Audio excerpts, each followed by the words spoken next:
Morning, everyone. Yesterday, not such a good day.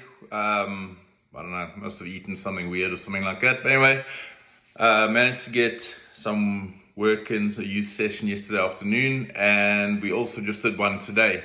And I wanted to quickly just talk about pieces of what we do. So obviously the idea, anyone can throw a few exercises together, make the kids tired and sweat.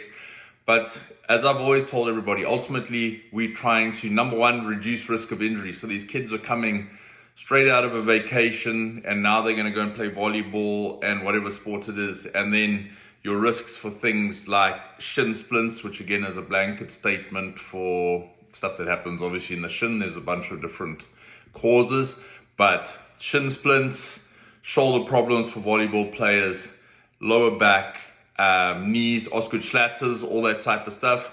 If your kid struggles with stuff like that, these are the things that we try and build into our programs. We want kids to be able to perform in their sport, but we want to reduce the risk of injury. So we do a lot of work on learning to decelerate movement and control deceleration. I don't know if you ever worked with your kid or a kid, you try and get them to just something as simple as squat slowly down or, lower a push-up slowly. They'd rather skip that because that is where you expose the weak areas. But there's ways to do it that we can make it really effective.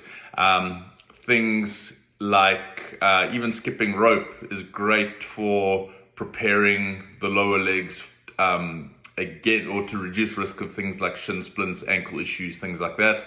Submaximal things, like I said, skipping rope or pogo jumps, which we do, in multiple planes, so not just forward.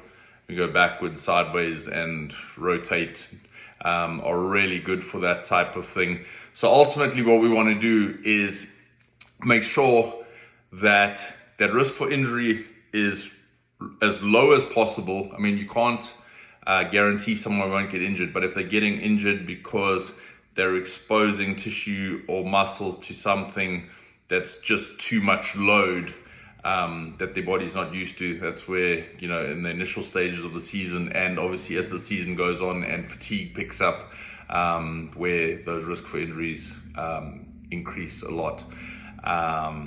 And ultimately when we do that, that also has a positive carryover into their ability to perform at a higher level, more consistently, and as I said, with the least risk of injury possible.